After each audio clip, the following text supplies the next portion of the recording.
We'll do it live. Okay. We'll do it live. It. Do it live. I'll write it and we'll do it live.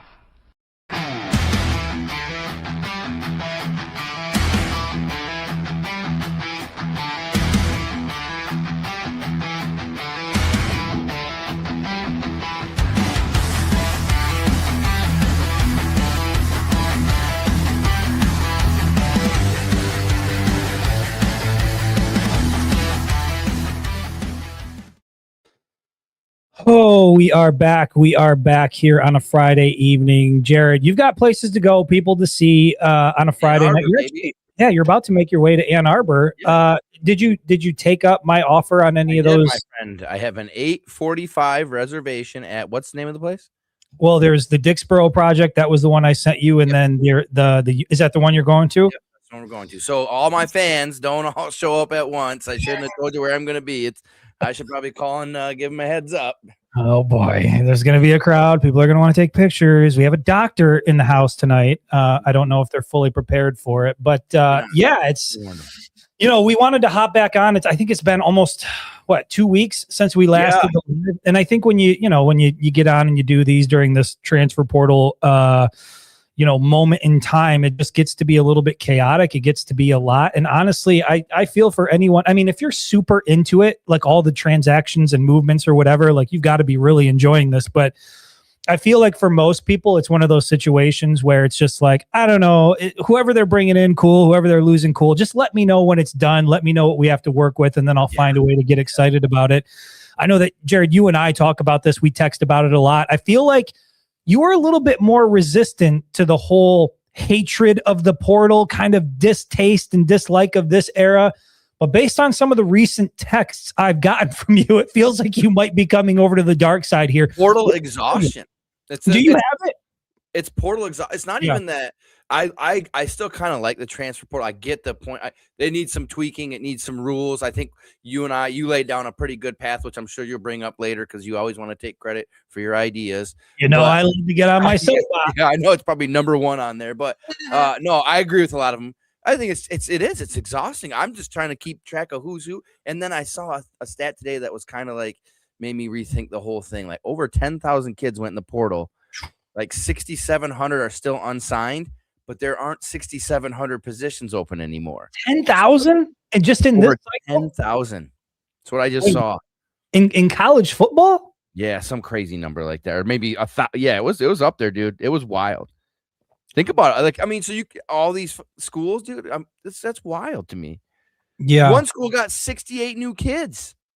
Yeah, well, Auburn lost every single player that could play football. Like they lost 4 quarterbacks or something.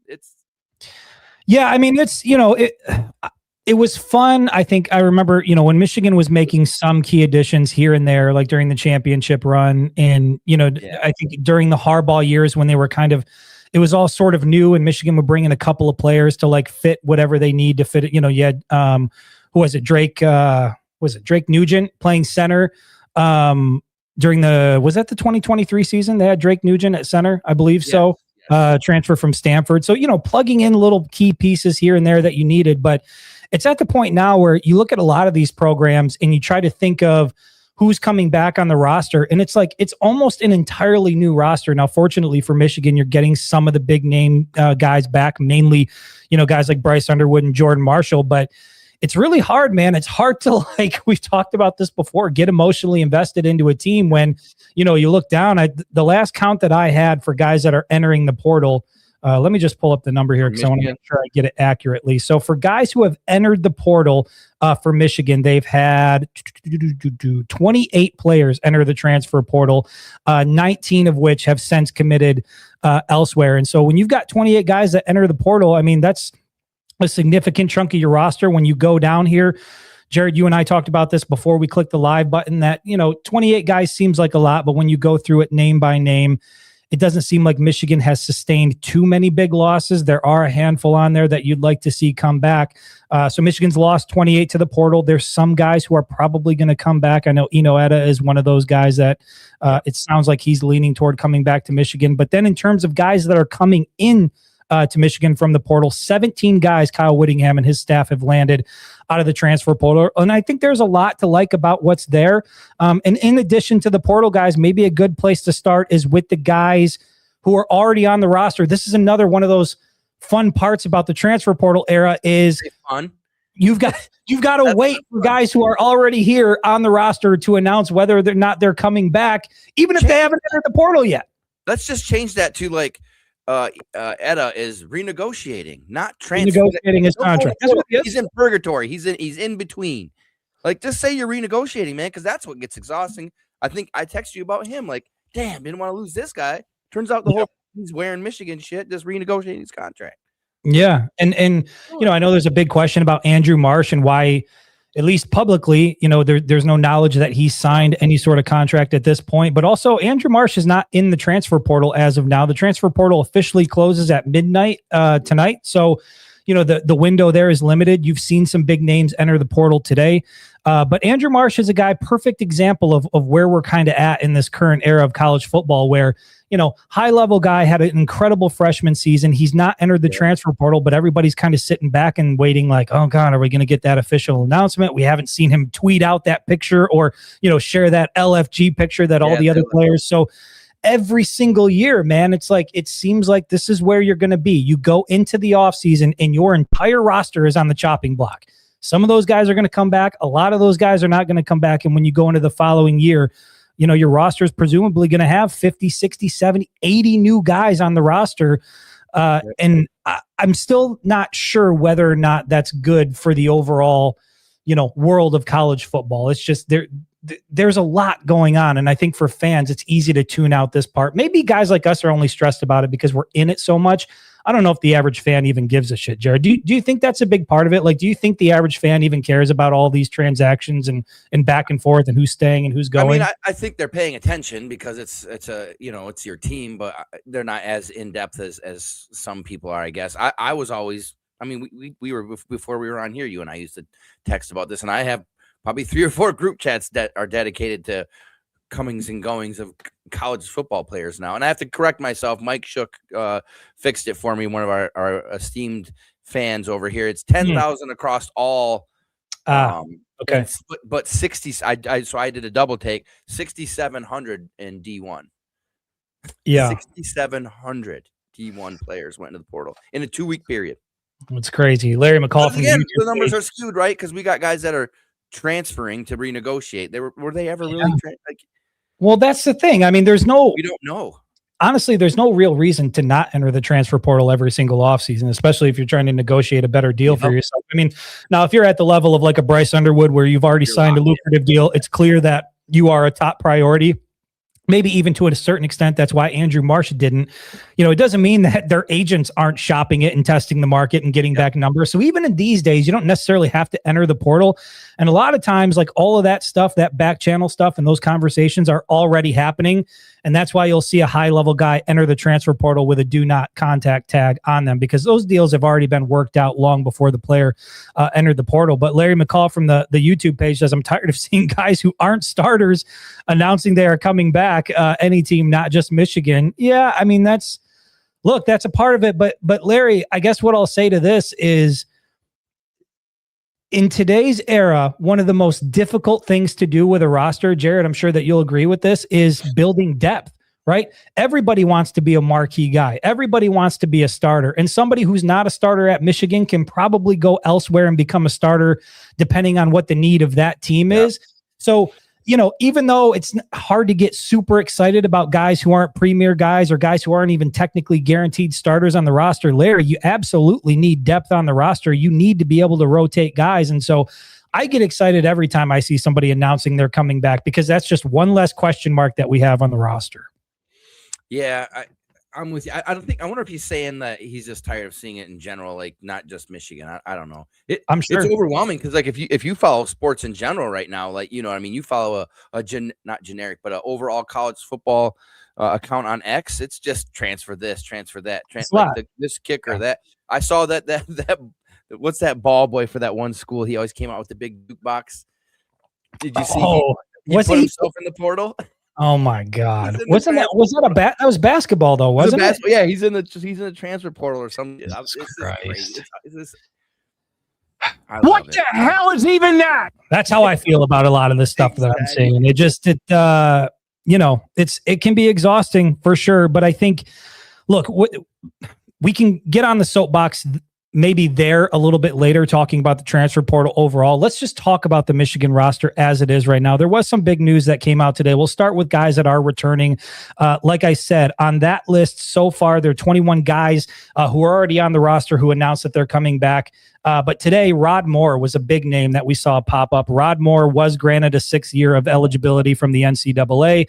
He's obviously been battling injury over the last 2 years, hasn't played a lot of football over the last 2 years, and there's some question marks about how much does Rod Moore have left to give. When you go 2 years, you sustain a significant knee injury, and it causes you, a huge delay and a lot of time off. How much more does Rod have to give on the field? I'm not so sure. But Jared, when I saw he was granted the 6th year of eligibility, and when I saw him announce that he's coming back, that's a piece in the secondary, because Michigan lost a lot of guys in the secondary. A lot of them were younger guys, up and coming prospects. But if you can get Rod Moore back fully healthy, 100%, that is a huge boost to the Michigan secondary. I mean, I'm with you. Just the skill, the experience. I mean, he played sparingly this year, and he had one big interception. I just, I feel for Rod, man. I've experienced a knee injury, like many elite athletes do. Chris, you never had a knee injury, did you? No, not a knee injury. No, I've had several ankle injuries. It's usually the elite athletes that get those, but I've gone through it. And you never call me man of the game. I hate you right now. Anyways, before I was so rudely interrupted. No, I think it's mental for him, man. I really do. I think a lot of it's mental. I think he's got the talent. He's young enough. He's got the experience, but I think having a couple injuries in your knee like that, man, it gets in your head. You know what I mean? I remember even trying to do regular stuff after a while. It was still in my head. And I'm not an elite athlete like Rod Moore. I'm not playing at that level. You just wonder, you got to think, am I good enough to be on the field with these guys? But yeah, experience-wise, bridging the gap, like he's a hell of an addition for sure. Good to see they gave him the waiver. I mean, he earned it. By all the rules of what it was, he earned it. You know what I mean? With those injuries. Yeah, and he's one of those guys, like a Max Bredesen type guys. It's just, I feel like those guys that stick with the program, even with injury, and they get to like their 5th year, or maybe even a 6th year with the same program. I feel like I sent you a picture of one guy. I can't remember his name, but he's on his 7th college. I think it is 7th or 8th college since he's been in college. Quarterback. To see guys stick with the same program for that long, I feel like that is going to become a dying breed. Already is becoming a dying breed, but I would love to see Rod Moore be able to get back on track. I do feel like he's got a lot to give. I agree with you. I feel like it's probably mostly mental at this point when you've had enough time off, and you've got to trust the knee, right? You've got to be able to make the cuts and make all the moves you got to be able to make, and trust it and not second guess yourself. And I think that given the amount of time he's had off and the amount of time he's had to rehab, it's kind of like this 2026 for him is like, it's either going to happen or it's not going to happen, right? You're either going to have to get out there and make it happen and be able to continue your football career, or you're going to have to start pivoting and thinking about doing something else. But I think, I got a lot of faith in Rod. He's made a lot of big plays in his time as a Michigan Wolverine. And again, team captain, when you get a guy like that, who's a big time playmaker back in your secondary, particularly after losing so much, I think that that's a huge boost. Obviously, we know the retention of Bryce Underwood was top priority. I did think it was interesting. Did you hear Kyle Whittingham on the podcast talking with Urban Meyer? How, and we knew this, right? We knew it, but he confirmed that Bryce Underwood did not have a quarterback coach during his freshman season. I don't know what it was about, hearing Kyle Whittingham confirm it. I guess there was always a part of me that thought, when Sharon Moore, after the season was over and he was talking about, I think we're going to hire a quarterback's coach. And then there was like a name floating around of a guy that they were thinking about bringing in. There was always a part of me that thought like, okay, maybe there wasn't like a technically, dedicated guy, but surely they had somebody in that building working with him one-on-one on a consistent basis. And then you listen to Kyle Whittingham basically confirm, the fears that we had. And it certainly sounds like it was, hey, you're a 5-star kid, you're making $10-12 million or whatever, figure it out. And I'm completely shocked that was where we got with Bryce Underwood, particularly after the kid was very open and vocal about the fact that he was concerned about quarterback development at the University of Michigan. I would have thought that would have been part of the package. Like, I would have thought his camp would have said, yeah, we'll take $12 million and we, you know what I mean? He's had a quarterback coach for years as a high school player that's regarded-ish in the field. I would have at least thought they would have brought him along. You know what I mean? Somebody. Nobody. They didn't even, and you know how Michigan is, though, probably on the backside. You know, they like their own people. They're not going to let you bring in some outsider, you know. So he probably thought about, you know, hey, can I bring my quarterback coach? Michigan probably told him no, for God's sakes. But I saw another thing about Chip Lindsey. If you think about how toxic this offense was, the offensive coordinator left this program for another school, and not a single offensive player went with him from Michigan. Not one. Not a backup, not a starter. There wasn't even a rumor that somebody was like, you know, I'm going to follow Chip Lindsey. Like, so that's how not bought in that like, not even one kid, not one. And I get it. It's a little bit of a downgrade to go to Missouri.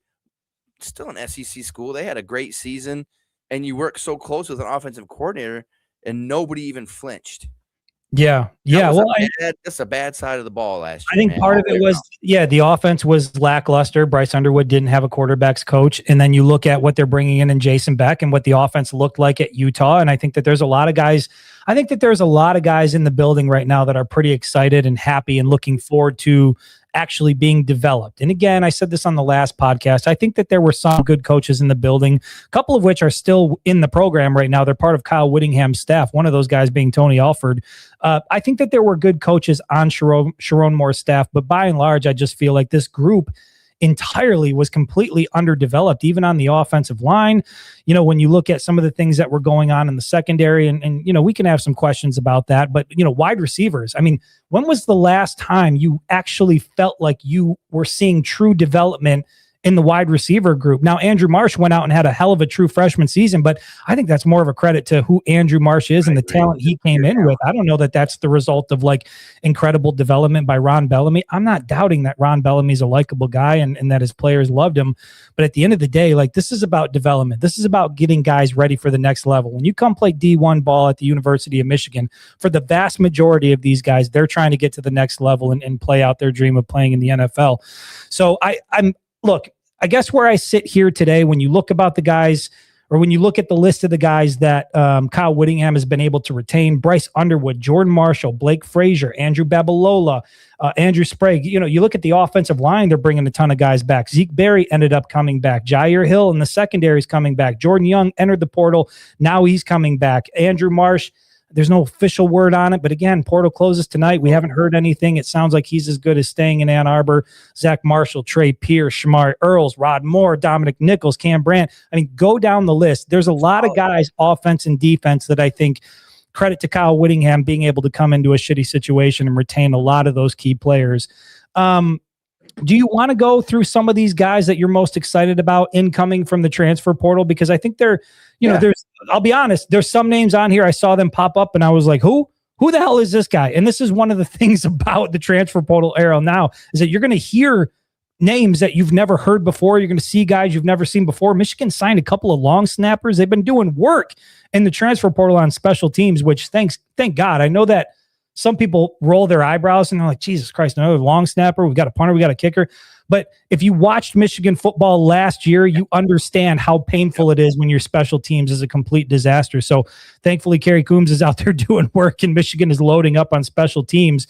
But let's talk about some of the guys we're most excited about. I mean, Jared, are there one or two guys that you've seen on that list that you thought, hey, man, this is a pretty big addition? Yep. There's one that I want to talk about, but before I do this, you cannot endorse this guy, say he's the next best at this position. You can't say anything positive about this person. Real bad track record with predicting wide receiver. Okay. I'm guessing it's going to be a wide receiver. It's Buchanan, and he's a tight end wide receiver. Man, he's just a stud. I think I tried to share with you that video of him like playing on the ball court, you know, and just hooping and he's just an athlete, man. He looks like.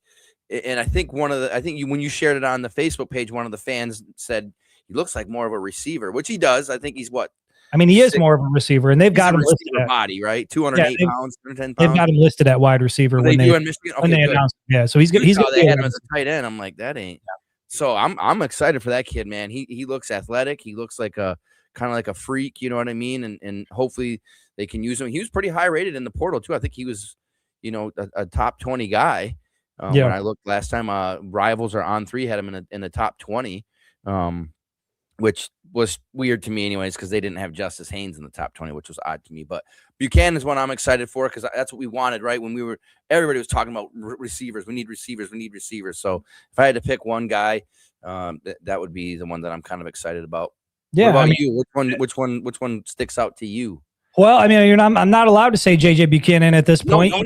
I am. Listen, I'm not. Here's what I'm not going to say he's going to be a guy or the guy, but you look at his production as during freshman season. I mean, 26 receptions, 427 yards. He had 5 touchdowns. He played most of his snaps at wide receiver, and he is a guy that's a playmaker. He is a guy that can go out and up and snag the ball.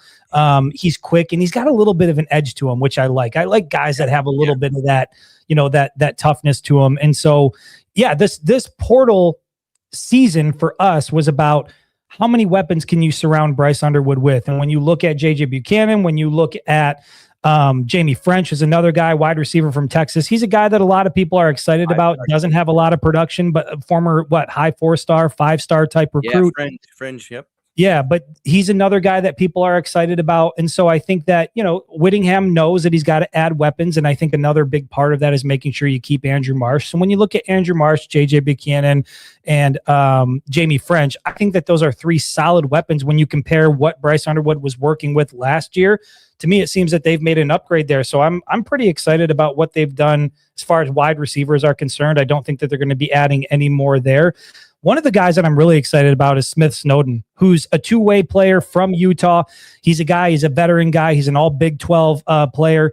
That's going to be a huge boost in the Michigan secondary for sure. He's a veteran. He talked about why he chose to come to Michigan. And he was pretty, he said all the things you would want to hear from a guy. He said, the opportunity to play in the big house, the opportunity to wear the winged helmet, I would never pass that up. And for Smith Snowden, a guy who's a veteran now, a guy who's experienced, I'm excited to see what he can do. And I like the fact that he's got a little bit of that 2-way player in him. Maybe you can see him sprinkled in on offense and become another one of those weapons for Bryce Underwood in certain packages. So I'm excited about Smith Snowden. I'm excited about JJ Buchanan. Let's see if there's another list on here. The hardest part in this portal so far has been dealing with French's last name. I thought I was just typing it wrong. French? Did somebody just spell his name wrong on his birth certificate and they just wrote? I'll tell you what. There's a handful. There's a handful of names. A lot of them are coming from Utah that I'm unsure about. With. Yeah. Houston. And I don't want to slaughter it, but this guy's from Nebraska. Honestly, we should do a piece where you throw those up and we'll take turns trying to say some of these. I'm with Houston Kaahania Torres, offensive lineman from Nebraska. Maybe I got that right. Maybe I didn't. John Henry Daly from Utah, the edge rusher. I know he's been dealing with injury. We're not really sure where he's going to be at heading into 2026, but I think he's got 2 or 3 years of eligibility left. And once he gets fully healthy, that's a guy that's going to be a game wrecker on Michigan's defensive line. And then another one I'm intrigued about is Taylor Tatum out of Oklahoma. I know that he was in the mix during his recruiting process with Michigan. Obviously, Michigan didn't land him, but with Justice Haynes off to Georgia Tech, there's an opportunity for somebody in that running back room to really assert themselves as RB2. And I think Taylor Tatum's got as good of a shot as any. I mean, you've got we finished second on him. We finished second.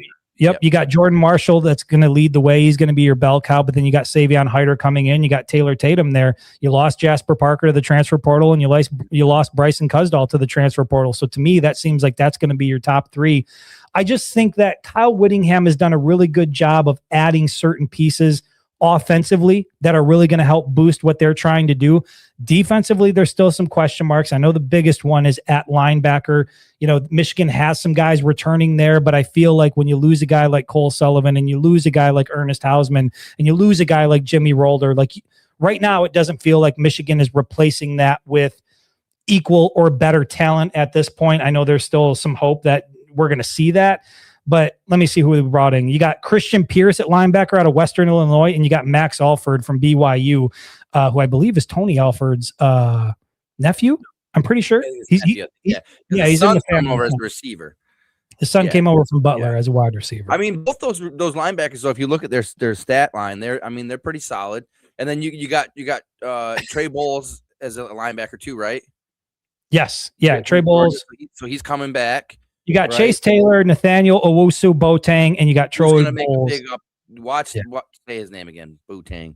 Nathaniel Owusu Boateng. See, that's another one. I'm trying. You're good. You're good. We got to give him a nickname, but I think he's going to take a big leap this year, man. I think he's going to be special. So I think the linebackers, I think it's going to be solid. I think getting who got Pierce stayed? Didn't Trey Pierce stay? Trey Pierce stayed. Yep, he made the announcement. I think that's a big one. I think we got keeping a couple edge guys in Nichols and Etta. Dominic Nichols and Cam Brandt and Etta is probably going to be coming back. You add Henry in there, so now Henry has had some injuries, so he won't be ripping 90% of the snaps. So that's what those edge guys when we're strong is when we can rotate guys in and out and keep them fresh. And so I think they did a good job along the defensive line. You got Nate Marshall coming back. He's going to take a big jump his second year. Carter Meadows saying that he could see the field early. I mean, there's some good pieces, man. This is on paper, Chris, just say it. Probably undefeated, right? I mean, 16-0. I mean, who's going to stop them? Say it, Chris. Buchanan's going to win the Biletnikoff and no, I think. Listen, I'm not there, right? I'm not overly geeked about what's happening right now, but I feel. Look, man, I feel like Whittingham is putting together a roster that's at least going to be capable of competing in the Big Ten. And that's really what you want to see out of Michigan. There were so many times last year and really during Sharon Moore's 2 years where the talent didn't match up with the production. The talent didn't match up with what we were seeing on the football field. And too often Michigan just looked completely uncompetitive or not competitive against certain teams that they were playing. And I don't think Michigan's going to go undefeated. In fact, I think this is probably, and when you look at that schedule, you've got Oklahoma, you got to go on the road to Oregon, you got to go on the road to Ohio State, you play Indiana, you play Penn State, you play Michigan State. Who knows what you're going to get out of the Spartans? I would venture to say they're probably going to be a little bit better than what they were, but who knows what you're going to get out of that game. At the end of the day, though, I still think that this is probably a 2 or 3 loss regular season for this team. But what I'm really looking for is to see, are they more competitive in big games? Like, are they able to hang with Oklahoma? Are they able to go on the road in Eugene in a difficult environment and play with the Ducks, who are going to get back veteran quarterback in Dante Moore? I mean, that's going to be another team that's going to be right in the mix of the national championship. Can they go down to Columbus and can they look like they belong and not get the doors blown off? And I'm not trying to lower the standard for Michigan. Obviously, you don't want to sit here and say, well, I just hope they compete, and they look like they belong. But really, that's been such a problem for this program for the last 2 years is when they don't belong or when they're playing against that upper tier of talent, like they look really bad and the wheels come off and they just don't look like they're built to battle. And Jared, I said this to you before we went live, that I feel like the biggest benefit you're going to see with Kyle Whittingham and this staff is I think in 2026, you're going to see a football team that's disciplined and well coached. And I'm really excited to see what a solid, experienced, elite, borderline elite coaching staff can do with a Michigan football roster and what that looks like in the Big Ten. I just think you're going to see a level of maturity out of these guys that you haven't seen over the last 2 years. And I think Kyle Whittingham is going to be a big part of that. And I think he's bringing in guys that he knows are going to fit that culture that he's trying to build and reestablish in Ann Arbor. So that's what I'm mostly excited for. What do I think that's going to mean in terms of wins and losses? Again, I think it's another 2 or 3 losses in the regular season, but I think you're going to see a team that's far more disciplined, far more competitive. Jared, I guess I would ask for you, how would you define success next year for Kyle Whittingham? Like for you, is it wins and losses? Is it for you the college football playoff? Like what are you looking or hoping to see out of this program in year 1 under Whittingham? Yeah, I'm with you. I want to see discipline. I want to see structure. But I'm really looking to see if Bryce takes that leap, because now he's going to have a dedicated quarterback coach. He's going to have an offensive coordinator with a proven track record, and you got a coach that obviously a head coach that's going to let those coordinators do their job, which is something we thought was kind of muddled up this year. Was Chip Lindsey actually calling the plays? Was he not? There's clear delineation here with this team. Like I'm the head coach, you're the offensive coordinator, you do your thing. So, and he trusts these guys. He brought guys that he trusts. So I think I'm with you. I still think it's college football playoff, though. I mean, 3 losses is, that's not going to be acceptable. And I think that Bryce will take a big enough leap, and he's got some player makers around him now that that the offense can be a viable threat. I mean, they just weren't this year. That defense was, and then in the bad games, everything was bad. They just looked completely outclassed, man. Like that USC game, I think you and I stopped texting. It was got so bad, like we weren't even talking about the game anymore. Yeah. Like, I don't even want to talk about what I'm watching. Like 2 a.m. the lights came on. Michigan's not the pretty girl anymore. So the shine came off of that game real quick, and I think that's the shame of it, right? Like I can't really go back and pick any of them out. How many times have you seen Michigan suffer a good loss? And when I say good loss, I mean, like, look, one team's going to win, one team's going to lose, but sometimes you see classics where like both teams are battling and it's just one team makes one more play and comes out ahead, but both sides can walk away. Even if you're on the losing end, both sides can walk away and say, damn, that was an incredible football game. 2006 Ohio State Michigan game, right? 42-39. There you go. They both won that game. Like, that was incredible. Just who had the ball last? Who had the ball last? Who was it? Ohio State. Yeah, they won. That's what I'm saying. That's how it was. That game was who had the ball last. It was, they both were phenomenal that game. They both played almost flawless, and somebody had to lose, and somebody's making fun. CJ says there's no such thing as a pretty loss, but if they look competitive and lose, it's easier to handle. Yeah, I mean, I get it. Like, nobody wants to lose. I understand that, but there are times where like classic football games where two teams show up and they battle, and it's just an incredible thing to watch as a fan. And I just feel like so often with Michigan, sexy loss, but so often when Michigan loses, it's like, it's an ugly loss, man. They look like they didn't even belong on the field. And they looked like that against Oklahoma. Granted, I know it was week 2 on the road with a true freshman quarterback. Some of that's to be expected. But they looked that way also against USC on the road. They looked that way against Texas, where like first half, it looked like, it was hard, physical, ready to compete. And then the second half, the wheels completely came off. And then obviously at home against Ohio State, I mean, I'm not going to try to relitigate that game, but you throw 5 passes in the first half with your young quarterback. And now, Jared, all of those things make sense, right? It was like, well, why isn't Bryce doing this? And you watch the Texas game and he's throwing off his back foot and he's like whipping his leg around. He's throwing the ball out of bounds. And it's like, why is this shit happening? And you've got people that are saying like, well, it's on Bryce. It's, Bryce isn't this. Like, we got to get rid of Bryce. We got to move on from Bryce. Turns out he didn't even have the coaching that he needed in order to progress. And so all the things, questions, and concerns we were seeing on the field, it all makes sense now. It just complete coaching malpractice from the previous regime. 100%. And like we said about after the Texas game, right? The Texas-Michigan game, because you and I had watched the Texas-Ohio State game. Remember what Arch looked like? Looked like Bryce. Back foot, side arming it, doing whatever he wanted. Look at him against Michigan. That's what happens when you have a dedicated staff that says this is our star quarterback and he needs to be developed. Like I saw the Urban Meyer thing, right? They were talking about, or maybe it was Woodward Sports was saying, like, you have an assistant tight ends coach, but you don't have a quarterback coach. Like, what are we doing? We need 2 guys to train the tight ends, but we don't need anybody to train our 5-star future NFL quarterback. We just let him go winging around by himself. And then you think back to all the times that Moore talked about Underwood being at the facility and he'd have to text him and tell him to leave. He's just out there teaching himself. Like, what I assumed somebody else was there with him. Yeah. You know what I mean? Like, maybe you go down there and, I don't know, coach him. Like, it's what a travesty.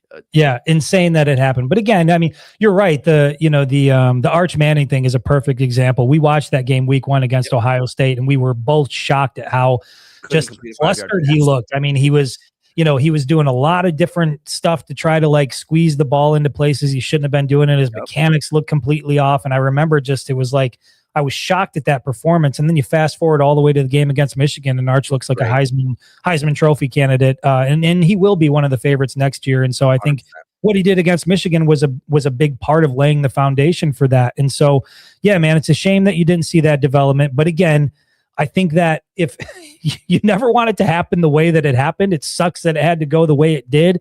But it really does feel like Michigan has come out ahead with this coaching transition and who they've got in place. And, it's that Rolling Stone song, right? Like, we were talking about all these names and people we wanted. And it's like, you can't always get what you want, but if you try some time, you might find you get what you need. And I feel like Kyle Whittingham is exactly what Michigan needs right now to get them back on the right path. Look at you. I do find this interesting. I didn't sing it this time. That was impressive, though. I like it. Before we get out of the show, though, I didn't sing it. But I do find this interesting, and I'm wondering if you've seen this. Have you seen the Utah faithful start to turn on Kyle Whittingham? Yeah. Because for those who aren't, we've been there. Spending every waking hour on social media, particularly over on Twitter, where it's significantly worse than anywhere else.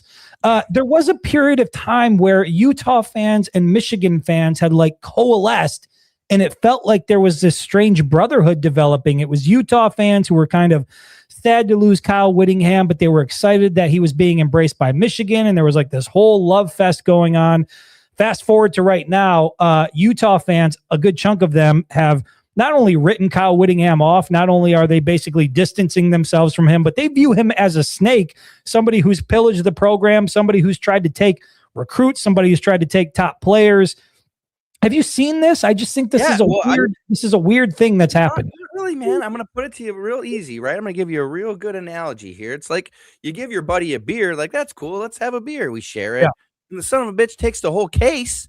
Now you're mad. You go back, you ain't got no beer. Utah has not, like, they took every. I think the straw that broke the camel's back is when I'm not even gonna try to say his name. Young 5-star entered the portal after 1 week of college, right? Like he was like, Celeste Moa. Yeah, maybe I do want to go to Michigan. I think that's when they were like, all right, enough. Like now you're taking guys who are in class. Like you just swooped in the middle of psychology and snatched the kid out. You know what I mean? Like. That's what's happening. They're getting. We gave you a beer. You can have the old coach. That's cool. But then we took everything else. But everything that was worth a shit. I get that, and I'm sure it sucks to be on the other end of it. And by the way, the funniest things have been the Utah fans that were like, all of this happened because Sharon Moore decided to like around with a staff member. Like our whole team is falling apart because of what he decided to do. And it's funny because it's true. But as far as the Kyle Whittingham thing, I mean, dude, he spent 32 years at Utah, which is like unheard of in the coaching profession for one guy to stay somewhere 32 years. He was there for 32 years. He became the all-time winningest coach in Utah history. This is a guy who I think he won coach of the year. He led them to an undefeated season. Like Kyle Whittingham is the reason why Utah is not just respected on a national level, but the reason why Utah is even known on a national level is because of Kyle Whittingham. And so, of course, when he moves on somewhere else, and this was already in the works, everybody already knew that Whittingham was going to be moving on. Of course, when he moves on and he ends up with another team, he's going to do everything he can to help that team win. And sometimes that means taking guys who were on your staff. Sometimes that means bringing guys over that you recruited, that you led the effort to bringing into your program. And I get it's a tough pill to swallow. But at the end of the day, like if you're a Utah fan and you feel anything other than grateful for Kyle Whittingham for spending 32 years with your program, then you're doing it wrong. Because what he did out there is completely unheard of. Michigan did it to Harbaugh when, you know what I mean? Like he won the Natty and went to the NFL and we were all like, oh, good for him. And then he took this guy and then he took that guy and then he took Ben Herbert from us. You know what I mean? And when he didn't take Sharon Moore, damn it. He didn't take Sharon. But I got kind of tired of it after a minute. Like enough, man. Like, you know what I mean? So I get it. Plus, even no matter what you say, and you nailed it, right? He made Utah really relevant. But it still is not Michigan relevant. So your buddy moves on and he goes to a better place and he can bring you with him. He's going to do it. The Arizona State's coach even said that, right? When he was being talked about, he said, like, you always want to elevate the people around you. And Michigan is an elevation, Turns out he was never offered the job, but he mentioned it, that's an elevated move. You bring all your OCs up, your coordinators and everything. So, but no, I get it, and it's funny. I do like it. It does make me laugh. I was starting to like those Utah folks, and then all of a sudden they start to get all in these feelings about Kyle Whittingham trying to win in Ann Arbor at all costs, and it's like, hey, like this is where we're at now in college football. Get out of your feelings. It's all transactional, and when a coach moves on, especially if he goes to another program, a blue blood program like Michigan, he's going to try to do whatever he can, load his arsenal in any way that he can to win a championship. That's why, again, make no mistake, that's why Kyle Whittingham came to Michigan. That's why he took this job at 66 years old, because it's one of a few places where he feels like he can go and legitimately compete for a national championship. And I think that's one of the benefits. Like there was this concern about like, well, he's old, he's 66. Like, do we really want an old guy? Listen, This guy is at the tail end of his career. He knows the window is closing. He's got a very small window to try to win a national championship. And I think there are very few guys who are as motivated as Kyle Whittingham to prove he can win it all at a place like Michigan.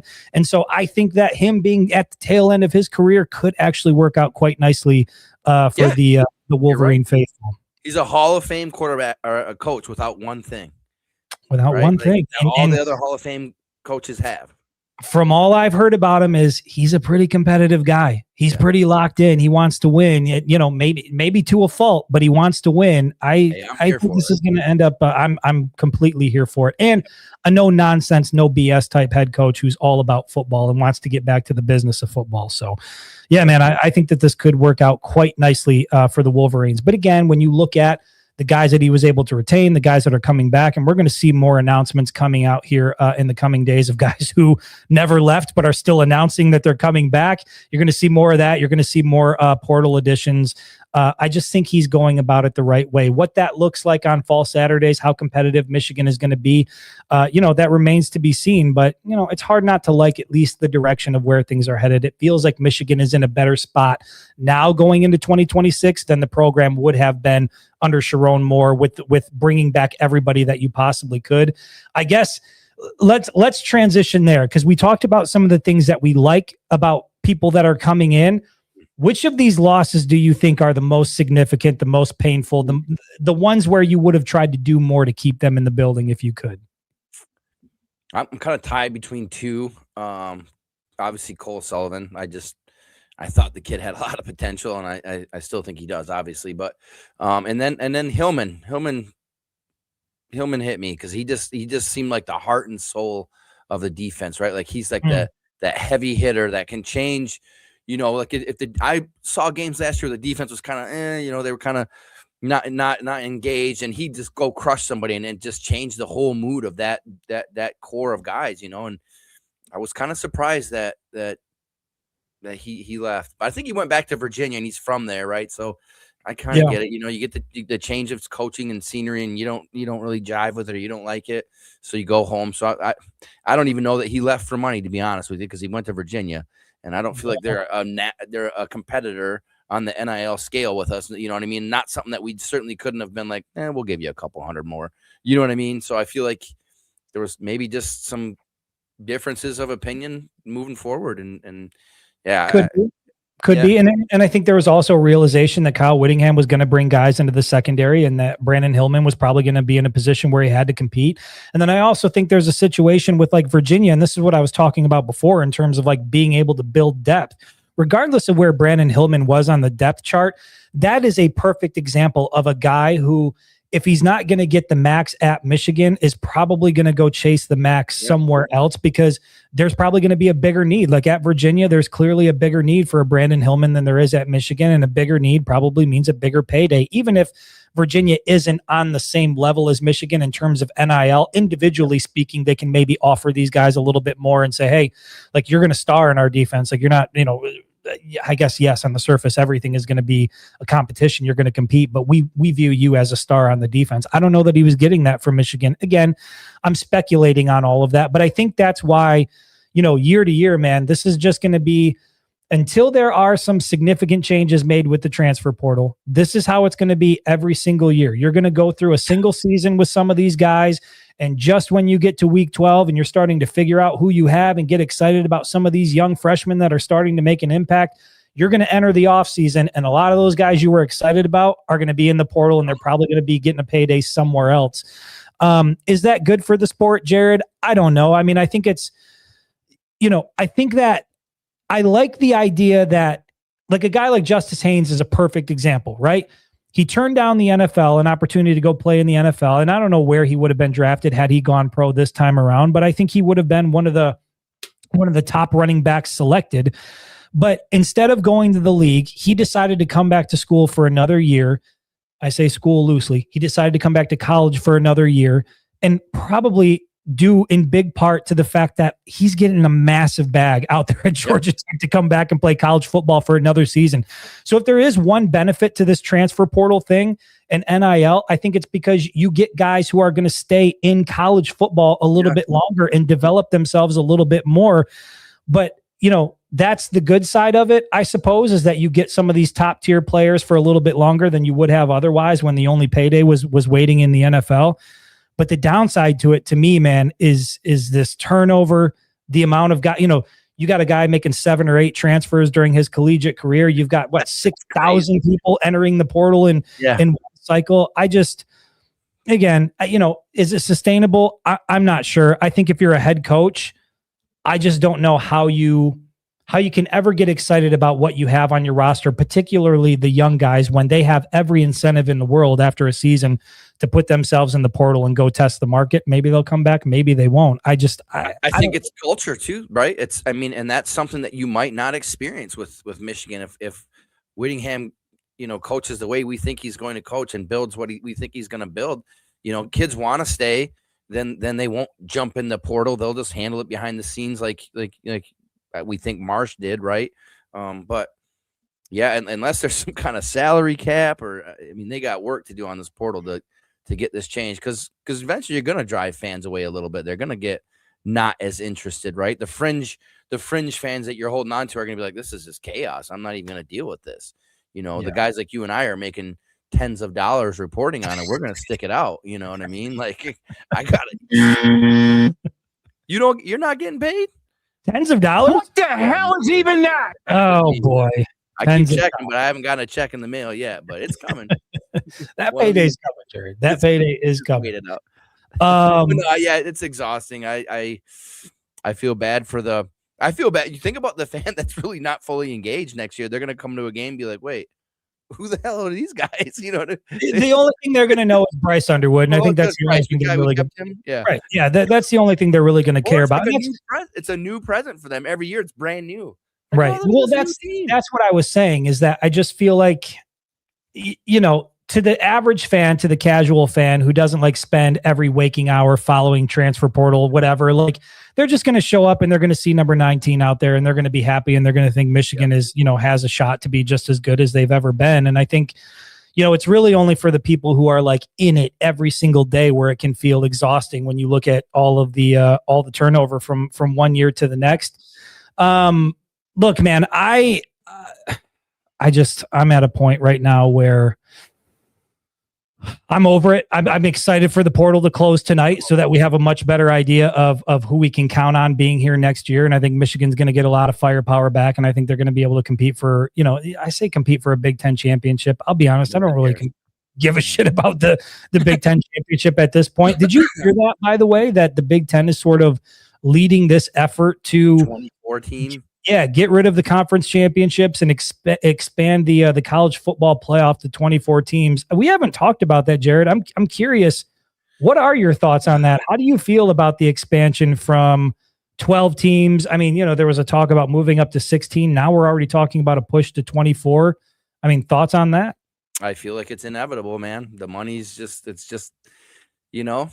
they got this cash cow now, and they're I think they're starting to realize that fans don't give a shit about the conference championships anymore, because all it does is potentially hurt your team if they lose, right? So nobody even wants it. They want to end the regular season, say, I'm in, let me in. You know what I mean? I agree with Dominic. Now, there's culture in the Big Ten, right, and tradition about winning a Big Ten championship. So does it just become regular season? Okay, I think it's killing conferences. It's crazy. It's crazy. But I agree with it. I'm as a fan. 100%. I don't want Michigan going and lose. You know what I mean? Like we talked about this year, there was a way they could have played themselves in with 2 losses and picked up that 3rd loss, and right. Then screwed. Alabama barely slid in with 3 losses, and they didn't. But in a way, Alabama got rewarded by making the conference championship, even though they lost and got their ass kicked. They still got the benefit of the doubt and ended up in the college football playoff, and then they got their asses kicked by Indiana, which a juggernaut team. A juggernaut team. I think we'll find out on Monday. I think Indiana is going to get a real test on that. Mike Shook from the Facebook page says, any more word about Etta and his return? Not officially. All I've heard is that it seems highly probable that he's going to return to Michigan. I think right now it's just a matter of working out the details and whatever contract he's going to sign. But I think that it's far more likely than not that he's going to be playing football in Ann Arbor next year. Yeah. When it comes to the college football playoff expansion and eliminating the conference championships, I mean, I guess, it seems like that's where it's trending. And I think, under the current format, playing in the Big Ten championship or any conference championship doesn't necessarily serve you well. I just think it's another one of those things that I hate. We've gotten to that point where like the Big Ten championship used to mean so much. And now it's just kind of this another stepping stone where it's like, maybe you want to be there, maybe you don't even want to be there. But really what you're thinking about is the college football playoff. And is it better, to go from 12 to 16 and then eventually 24 teams in the college football playoff? I just, when you look at the season, Jared, and you look at the top 25 and you get to the end of the season in the top 25, to me, there is a very big difference between the teams that are like in the top 10 and the teams that are like, 25 through 20. And I think you're going to see that play out if you do expand to 24 teams. I don't know that there's ever going to be a Cinderella situation, but there's some that argue and advocate and say, like, look at Indiana. If Indiana is not a Cinderella situation, this is a team that was one of the worst in the Big Ten a couple of years ago. Now here they are playing for a national championship. If that's not a Cinderella team, what is? I mean, Jared, do you think that's not a Cinderella team though? That's a monstrous team that got put together. I mean, Cinderella teams are like teams. They come out of nowhere. Like Indiana didn't come out of anywhere. They rebuilt that program in the portal with what's out. Like what you're talking about, and I agree with you. You're talking about right. The final AP 25 before they release after the championship. Obviously, you had Indiana, Georgia, Ohio State, Texas Tech, Oregon, top 5. Your bottom 5, and imagine if they played, were Arizona, Navy, North Texas, Georgia Tech, and Missouri. None of those 5 teams would have a chance at beating any of those top teams in a play. Like, it's just Navy. God bless my service schools, obviously being in the military, but it ain't gonna happen, dog. It ain't gonna happen. Like, it's just the gap is gonna be incredible. And I get it. People talk about college basketball too, right? Like 16 seeds beat 1 seeds. Okay, I mean it's gonna happen. It's happened twice in history, right? Football's different, man. It's not like basketball where you can get hot from behind the 3-point line. And, Seth Curry, when he was in college, could win games from the 3-point line, right? Like he was that good. Football, it's a size issue. You know what I mean? It's a 5-star athlete is different than a 2-star athlete in football. It's such a big difference. Well, it's Georgia TCU in the college football playoff, right? Like I know TCU is behind Michigan, but when they got up against like a team that was a legitimate national championship contender, like the wheels came off pretty quick and it was pretty ugly. Chris Lewis from the Facebook page, I hope I got that right, says expanded playoff means more travel for the fans. Yeah, there's no question. It means more travel. It means far bigger expenses. Jared, you and I were talking about prices to just park at the national championship game. Like even finding a parking spot for the upcoming national championship game, they're like going for like $700 or $800 to park your car. The tickets are like $3,000, $4,000, $5,000 to get in. I just, to me, this is a whole other side of what's happening with college football to where I just don't know how the average fan, like the average Miami fan, the average Indiana fan, like, maybe you're getting your tickets some other way. I have no idea how with an expanded playoff field, you're going to be able to afford and I don't know, follow your team for what, 4, 5 playoff games. I mean, it's going to cost you like $10,000 to travel to these things. Yeah. When I went to the playoffs with Michigan, right? They played in Pasadena and then they went to Houston for the national championship. I mean, that was like, I didn't even have to pay for tickets to get in because I was credentialed and shooting on the sideline. And I still ended up dropping like $5,000 or $6,000 in travel and different. I didn't have to pay. I had to pay a little bit for the hotel, but I got the media rate. But like even with all those perks I was getting, it was still like $5,000 or $6,000 out of pocket. Yeah, no, I'm with you. It ain't happening. I got kids. Alan Rader from the YouTube page says, can't we sign these players to multi-year contracts? That way they're locked in. Yeah, I mean, I think that, hold on, let me pull it up on the. I think that's what's happening, right? Did you see, I just read an article before we got on here about the Duke. What the hell was that? What's going on with that profile picture here? Good. Whoa, what is that? Oh yeah, blow that. We got to blow that up just to make sure. What is that? can't hate on it. I can't hate on Your it. wife is on this, my friend. You're busted. Oh my goodness. I can hear her coming down the steps right now. Here she comes. I didn't say I was making. I'm disgusted by what I'm seeing there. That's a travesty. Anyways, Duke, their quarterback. They're talking about who's trying to poach him. Miami, isn't it? Miami. And they were offering to buy him out, which implies that he signed some kind of deal. And they're saying we'll buy out the contract for $10 million. But no, I'm with Alan Rader, and we've talked it a few times, you and I, and on this podcast, that like, yeah, it's time to start signing contracts. You know, like, listen, you're gonna get this money, but if you bounce, you're gonna owe it back. You know what I mean? Like, yeah, that's what we're at now, right? How else are you gonna keep guys from, or just a performance contract, something? You know what I mean? You can't, because we can't do this every year.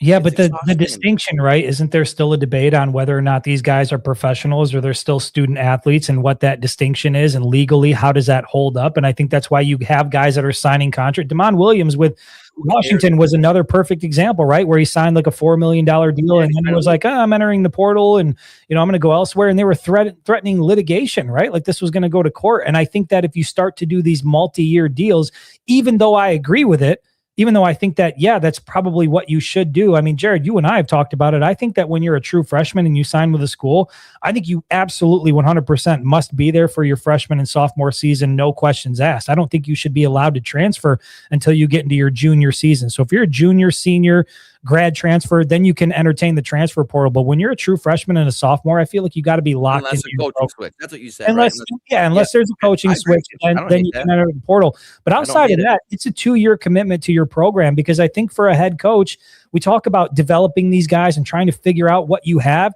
If you've got a true freshman who really comes out and establishes himself, and then you got to risk losing them right after their freshman season, like, to me, that's got to be the biggest kick in the dick as a head coach there can possibly be.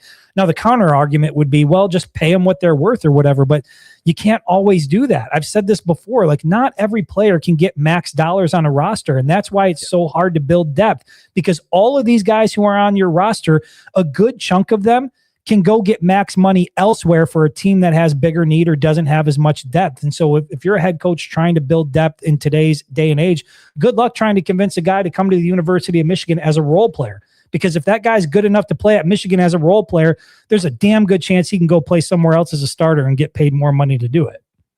Yeah, it turns out just sheer genius by Sharon Moore not developing Bryce this year so that he wasn't a threat to go in. Oh my God. He wasn't developed. I didn't even think about that. Incredible genius. Seriously. You know what? I mean, think about that. Would Bryce Underwood still be in Ann Arbor if he had like the kind of year most people thought he was going to have? If he goes out 3,000 yards, 25 touchdowns, 4,000 yards, 25 to 30 touchdowns, he's lighting it up. Is he even still in Ann Arbor right now? You all day. He's at. Thank you, Sharon Moore, for saving our quarterback. Genius. That is an interesting way. See, that's why I like you. You're a glass half full type guy. Don't you never in your life call me man of the game. Exactly what he said. Let's see here if I can get a couple questions here as we're at 57 minutes. Jared, I know that you are on a very strict schedule here. So I got a date with my kiddos in Ann Arbor at some, what was the restaurant? I don't know where I'm going. The Dixboro Project, I think it's called. Dixboro Project. Yeah. Let's see here. I'm looking for some question marks. Have any of the fans eaten at Dixboro Project in Ann Arbor? Another place I like to go is, Chris tells me, so I can still cancel this reservation. I like to go to the Union Rec. That's kind of one of my favorite places. It's not like the fanciest place that's in Ann Arbor, but the vibe in there is cool. They do barbecue. That's We're like bougie over here, Chris. So I'm bougie. I'm a bougie guy. Oh, Blimpie Burger. These fans can't be taken serious. Blimpie Burger. Frida Petito. Somebody says Taco Bell. I'm leaving the pod right now. The seating in there sucks. Let's see. At Blimpie Burger? No, at Frida Petito's. The food is incredibly good. I just hate the seating situation. It's like picnic tables, and it's always super busy, and it's just hard to find a place to sit in there. From the YouTube page, Florida1289 says these guys clearly have no clue how much Michigan is spending, and if they think Bryce didn't get a huge raise, they're naive. Everyone did. Yeah, I don't believe that Bryce Underwood got a raise. Maybe he did, maybe he didn't. I have no idea, and it doesn't really. I guess I don't understand what the point of this statement is. Like, no, I don't know how much Michigan is spending. Do you want me to clarify it for you, just like I did before? Go ahead. Like, what's the point of the statement? The point is, Chris, that these guys clearly have no clue how much Michigan is spending. And if they think Bryce didn't get a huge raise, they're naive. Everyone did. And boom goes the dynamite. Exactly. Now, listen, it's clear as mud. I would assume Michigan is somewhere between where most top tier programs are. I don't know, 25, 30 million to 30 to 40, somewhere in that neighborhood. I'm sure they're spending quite a bit of money to put this roster together. And maybe Bryce did get some sort of incentive to stay. I'm not sure. But the overall point is he did end up staying. And there are other programs that could probably offer Bryce just as much money as Michigan did. But to Jared's point, I think if he had went and balled out as a true freshman and put up 4,000 yards, 25 touchdowns, and looked everybody's elite as we think he can be, maybe things look a little bit differently, or maybe you do see him enter the portal, or maybe you see some other. It never felt like there was ever a real fear that Michigan was going to lose Bryce Underwood. And I guess that to me, maybe that's like, you didn't really even hear any teams that were surfacing. There was no conversation about, there's this team going hard after Bryce. Rumors, nothing. Yeah, there was none of that. And so again, Jared, I mean, very astute point. Thank you, Sharon Moore, for not getting Bryce Underwood a quarterback's coach and giving him at least one more year at the University of Michigan. Here's one question from the YouTube page. I haven't read it, so I'm going to try to work my way through it here. You guys think if a developmental fee had to be paid to schools in order for a player to transfer, that would slow the portal, say $500,000? And so that's from Tim L 1997. So are you basically saying, this is a fee they pay back to the school for developing them? Is that or the other school? What I've seen is the other school has to pay it, right? So Michigan swoops in and snags a lower power school player. They got to pay that school. Or maybe it's not even a low. Maybe it's Clemson. Clemson has a true freshman defensive lineman who balls out and then wants to portal and go to Michigan. It's like, okay, but Clemson, you got to pay Michigan $500,000 for that. I guess I don't know how any of this is going to be enforceable. Again, the NFL could never operate this way with every single year, your entire roster going into free agency and testing the market. Like you could not operate this way. These guys, basically, it needs to become the minors for the NFL. Like I saw somebody here. You got to get like a CBA going, like a collective bargaining agreement. The players got to come almost unionize. Like there's got to be a salary cap. Like otherwise it's just going to be, you got billionaires buying teams. Like Mark Cuban's helping Indiana big time, right? And like they realize I can invest in something and get back a national championship. And if you don't think they're getting rings and shit on the side, hell yeah, they are. You know what I mean? Let's end it there because you mentioned Mark Cuban. We're talking Indiana. Obviously, we've got the national championship game on Monday. Jared, I'm curious to just get your thoughts there. It's obviously intriguing because I don't think there were many people that would have picked Indiana and Miami to be the final two playing for a national championship this year. But it does go to show that, hey, with NIL and the right type of coaching, any team, has the potential within reason. But, when you see a team like Indiana in the mix and now playing for a national title, they've got a Heisman Trophy winning candidate quarterback who's a little bit out there, but man, that kid can throw the football. Kid, isn't he? How are you feeling about Monday? How do you see it playing out? I mean, I just don't see any weakness in this Indiana team. Like this run is incredible. They're just stomping people. They're not even.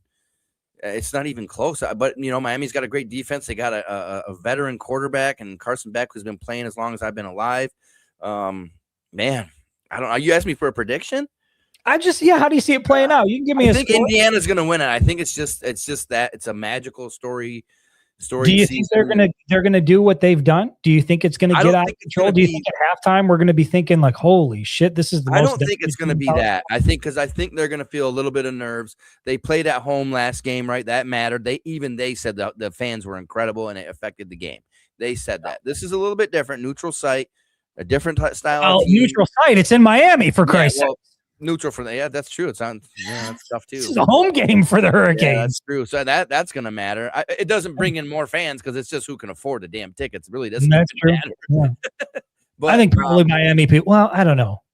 Generally, I would think there's more money, but then again, you got Mark Cuban out there funding things, and then you saw what happened. What was it in the Peach Bowl that Indiana played, where they took over the entire stadium, right? Well, So, ironically, I was flying to Atlanta that day of that game. Remember, I went down to Georgia. oh yeah. I was spaced out. I'm like, damn, a lot of Indiana people around here. I'm like an idiot. And I texted my buddy. I'm like, this is crazy. And he's like, they're going to a game, you moron.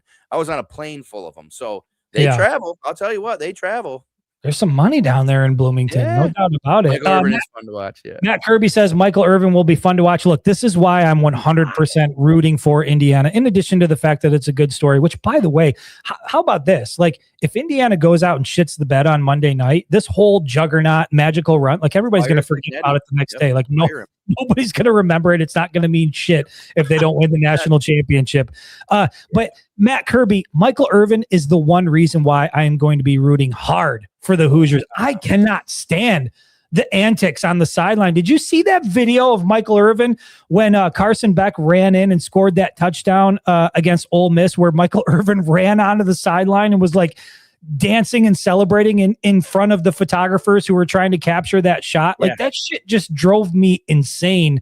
I get that guys are excited. I get that guys are animated, but when you get to the level of like a Michael Irvin animated, I can't do it. It's too much for me. I can't handle Michael Irvin fresh off of a Miami national championship. I need Indiana to bring an end to it. Put an end to Michael Irvin. I am picking Indiana to win. I think. What do you think?